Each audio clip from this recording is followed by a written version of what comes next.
My old office in Gaza is a pile of rubble. The streets around it, where I went for coffee, ordered maftool or manakish, had a haircut, are flattened. Friends and colleagues are dead, or more often have vanished. Last heard from weeks or months ago, no doubt buried somewhere under the broken slabs of concrete. The uncounted dead in the tens, perhaps hundreds of thousands. Gaza is now a wasteland of 50 million tons of rubble and debris. Rats and dogs scavenge amid the ruins and fetid pools of raw sewage. The putrid stench and contamination of decaying corpses rises from beneath the mountains of shattered concrete. There is no clean water, little food, a severe shortage of medical services, and hardly any habitable shelters.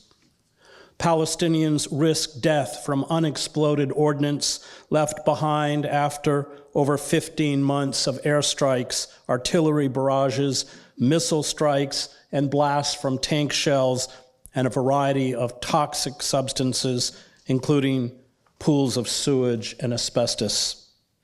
Hepatitis A caused by drinking contaminated water is rampant, as are respiratory ailments, scabies, malnutrition, starvation, and the widespread nausea and vomiting caused by eating rancid food. The vulnerable, including infants and the elderly, along with the sick, face a death sentence. Some 1.9 million people have been displaced, amounting to 90% of the population. They live in makeshift tents, encamped amid slabs of concrete or in the open air. Many have been forced to move over a dozen times.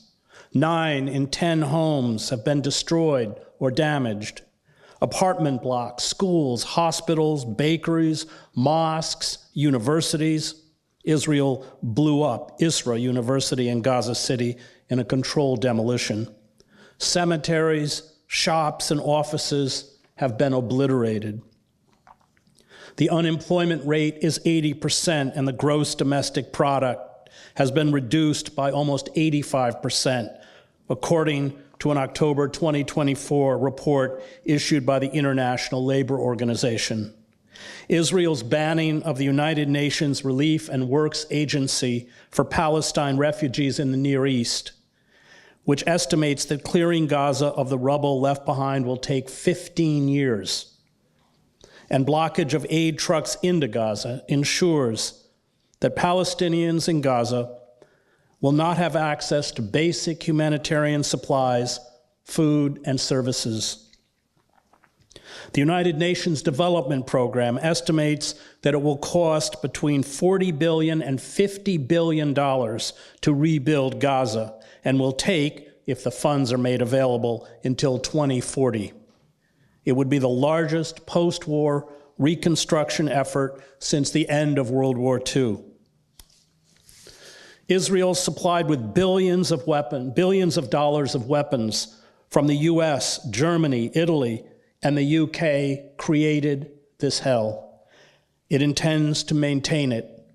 Gaza is to remain under siege. Gaza's infrastructure will not be restored. Its basic services, including water treatment plants, electricity and sewer lines, will not be repaired. Its destroyed roads, bridges, and farms will not be rebuilt. Desperate Palestinians will be forced to choose between living like cave dwellers, camped out amid jagged chunks of concrete, dying in droves from disease, famine, bombs, and bullets, or permanent exile. These are the only options Israel offers. And Israel is convinced, perhaps correctly, that eventually life in the coastal strip will become so onerous and difficult, especially as Israel finds excuses to violate the ceasefire and resume armed assaults on the Palestinian population, that a mass exodus will be inevitable. It has refused, even with the ceasefire in place, to permit foreign press into Gaza, a ban designed to blunt coverage of the horrendous suffering and mass death. Hey, thank you so much for watching the video. Please like, please comment, please share, please subscribe to Risky Edges and turn on bell notifications. Please support independent media. Thank you.